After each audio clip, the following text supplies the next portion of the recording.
Starting a business can seem complicated. You might have 1,000 ideas but no clue where to begin, or maybe you worry about making the wrong move. I've been there too, and what I've learned is that you don't need millions in the bank to start your own business. What you need is a clear blueprint to follow that saves you from wasting time and money. What I'll show you today can truly increase your chances of success and avoid all the common mistakes most beginners make. So, let's not waste any time and get started. Part 1. Which business to start? Figuring out which business to start doesn't have to be overwhelming. You don't need to invent something completely new. There are already thousands of business models out there that work, and you can adapt them to your needs. The risk, however, is getting lost in too many options and never actually starting. To avoid that, it's smart to focus on 4 key variables that will guide you in making smart decisions. The first variable is the initial cost. Every business requires a minimum investment to get started. Figure out how much you really need to start, whether it's for equipment, materials, or licenses. Knowing exactly how much you need upfront helps you avoid unpleasant surprises and set a clear plan from day one. If you're starting with a tight budget, online businesses are often the best choice because they usually require much lower startup costs compared to a physical location.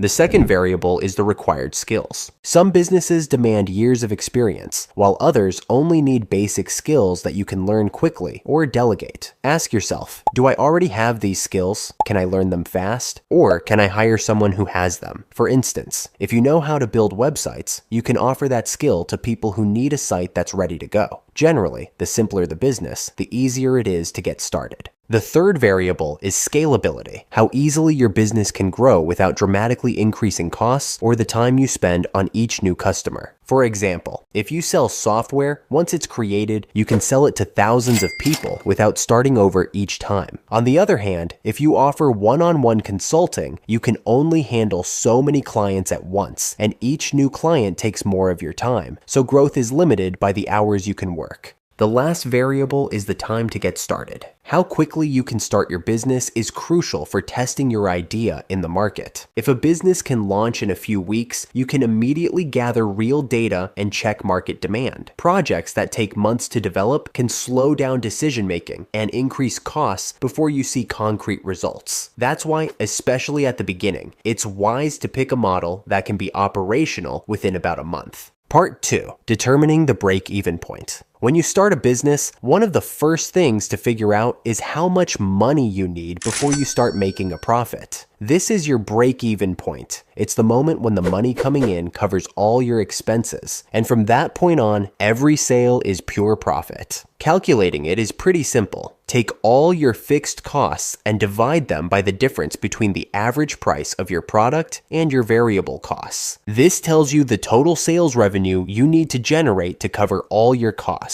Knowing your break-even point also helps you see if your product or service price is sustainable, or if you need to cut costs to make your business profitable. Part 3. Problem and value proposition. To build a successful business, it's crucial to start with 2 key concepts: the customer's problem and your value proposition. The problem represents the real need your customer is experiencing. Understanding this problem means identifying why someone would pay for your solution. But how do you find a real problem? There are several ways, like observe people's daily behaviors, listen to recurring complaints, or analyze online reviews of existing products or services.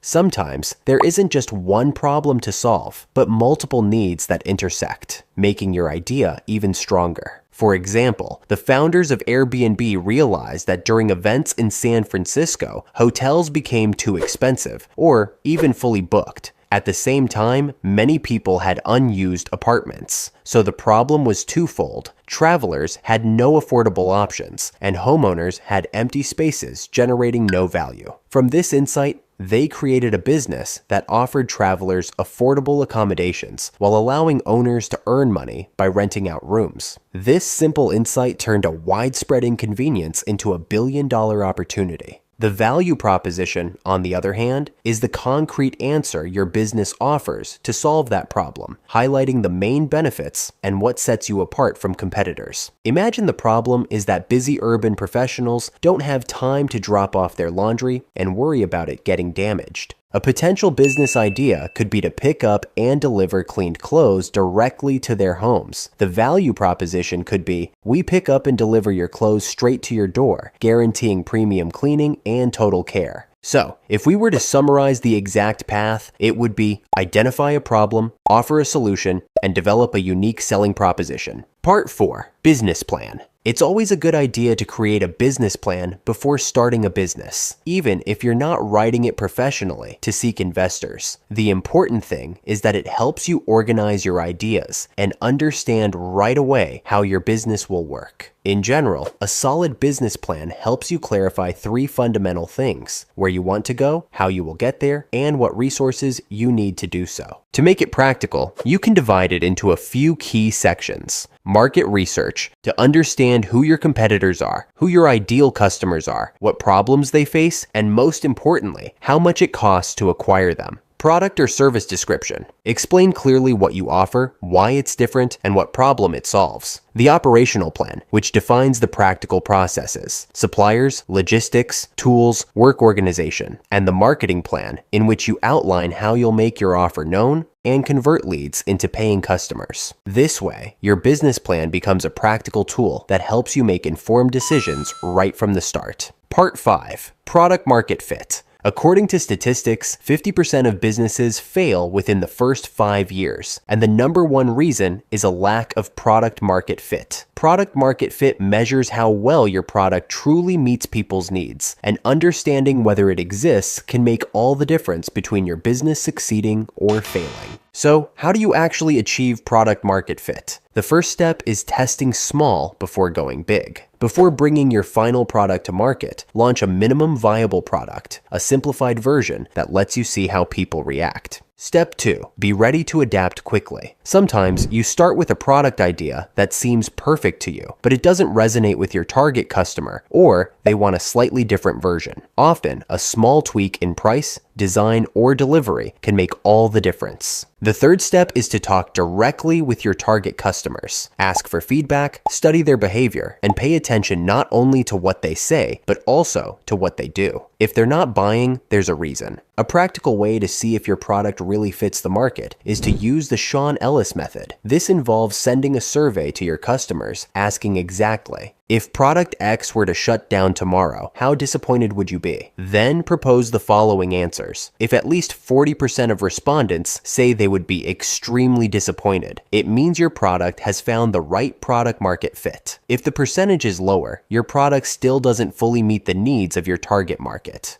Part 6. Managing your business finances. The second reason startups fail is poor money and cash flow management. Even the best product or the most brilliant idea can fail if money isn't handled properly. So, let's see how to effectively manage your business finances. Step 1. Separate personal and business finances. When you start your business, open a dedicated business account right away. Never mix personal and business expenses. It creates confusion and tax problems. From your business account, pay for all business expenses and transfer a fixed salary to your personal account. The golden rule that can make the difference in your business's success is to reinvest profits into growth before upgrading your lifestyle. In other words, first build a business that generates income, then buy the Lambo. Step 2. Plan your budget. Set a clear initial budget. How much you invest, how you invest it, what you invest in, and when. Then divide expenses into 3 categories: essential, like products and website, operational, and extra. Step 3. Monitor regularly. Each month, prepare a mini income statement, revenue, costs, profit, and track daily cash inflows and outflows. I recommend using simple tools like Excel to speed up data review and adjust your course quickly. Step 4. Manage cash flow. This is the most important point. Cash flow is the lifeblood of your business. It's the flow of money in and out of your company. Most businesses don't fail because they aren't profitable, but because they run out of cash to pay salaries, suppliers, and taxes. If you invoice $20,000, but your clients pay in 90 days, and meanwhile, you need to pay $10,000 to suppliers immediately, you're in a cash crunch even if you're technically $10,000 in profit. A simple way to calculate it is to add your starting cash to expected revenue, then subtract fixed costs, variable costs, and taxes due. Let's say an e-commerce business starts the month with $2,000 in initial cash and expects $8,000 in online sales. It has $1,500 in fixed cost, $3,000 in variable cost, and $1,000 to set aside for taxes and contributions. Applying this formula, the business would have $4,500 in available cash at the end of the month. To avoid running out of cash, don't tie up too much money in inventory or non-immediately productive investments, and maintain a cash buffer covering 3 to 6 months of operating expenses. Part 7. Marketing and sales. Marketing is the heart of your business. You could say it makes up a good share of a company's success, and when it comes to online businesses, that percentage grows even more because with so many people online and no physical presence, marketing is the only way to get noticed. The truth is simple. An excellent product with poor marketing will always perform worse than a mediocre product promoted the right way. I won't go into too much detail on this step because I've made a full video where I show you exactly how to level up your marketing skills. Let me know in the comments what business you're working on or thinking of starting, and I'll see you in the next one.